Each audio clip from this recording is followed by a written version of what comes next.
आम सरकार ओडिशार शिल्पायन क्षेत्र में आ दी पाद आग को बढ़ी। आज ए खोर्धा ऐतिहासिक माटी रे द्वितीय थर आमे भित्ति प्रस्तर स्थापन करवा एवं उद्घाटन करवा ए कार्यक्रम रे आज आमे समस्ते एठी सामिल होती एवं आज कार्यक्रम रे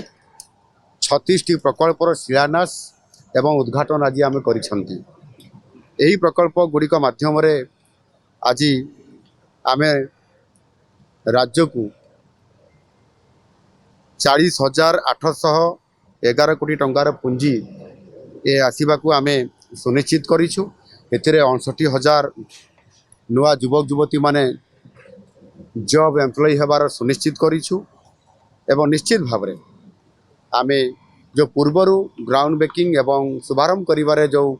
2.5 लाख कोटी टंका आमे छुईथिलु। आज 40,000 कोटी टंका जोड़ी हेबा पर 2,90,000 कोटी को आमर ग्राउंड ब्रेकिंग एवं शुभ उद्घाटन कार्यक्रम रे आमे आगु को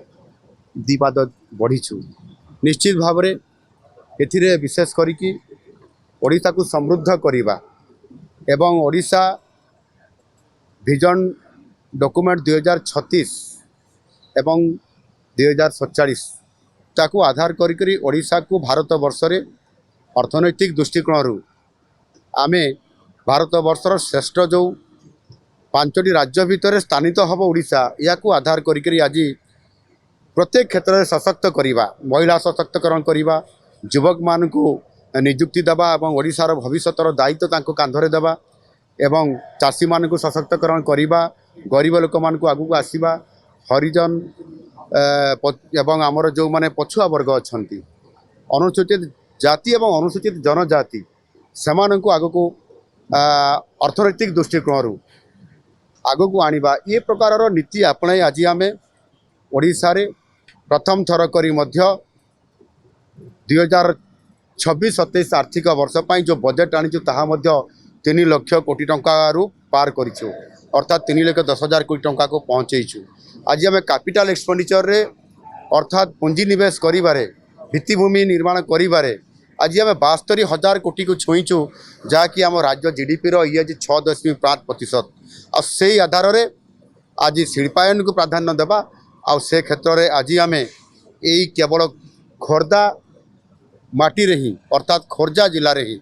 आम पाखापाखि ये 38,000 कोटी टंकार इन्वेस्टमेंट गत प्रथम डेट्रे और आज तारीख अनुसार जो 2टी कार्यक्रम रे आम से 38,000 कोटी टंका एवं 60,000 युवकों को नियुक्ति देवार कार्यक्रम रे सुनिश्चित आम पक्का करी कार्यक्रम को त्वरान्वित करुछु। गत 3 अप्रैल 2025 रे जो प्रकल्प गुड़िक आमे ग्राउंड ब्रेकिंग करिथिलु ता भितर आज किछि प्रोजेक्ट आमे शुभ उद्घाटन भी आज करि पारिछु। जो मानकर प्रोजेक्ट को शुभ उद्घाटन आज करलु तांकर द्वितीय फेज रे प्रोजेक्ट को पुणी आज आमे ग्राउंड ब्रेकिंग को पुणी आउथरे आमे गलु। ये प्रकार आम प्रति आस्था प्रकट करिबा एवं आमर इंडस्ट्रियल पॉलिसी एवं आमर इंसेंटिव जेभଳି भाबरे आमे उद्योगपति मान को आकर्षित करी दिल्ली मुंबई आपंकर कलिकता सिंगापुर हैदराबाद बड़ी अनेक शहर को जाइकरी समान को आकर्षित करी आनिबा आज आम सफल होइछु। आगामी दिन में मध्य निश्चित भाव में समृद्ध ओडिशा बनइबारे जो आगामी 10 वर्ष आम पई आमर ओडिशा प्रदेश गठन जो 100 वर्ष पूरण होगा बेलू को निश्चित भाव में ओडिशा जो विजन रखिचु आम समृद्ध ओडिशा ताकू निश्चित भाव में आम यशस्वी करई पारिबु एवं ग्रोथ इंजिन हिसाब रे विकसित भारत पाई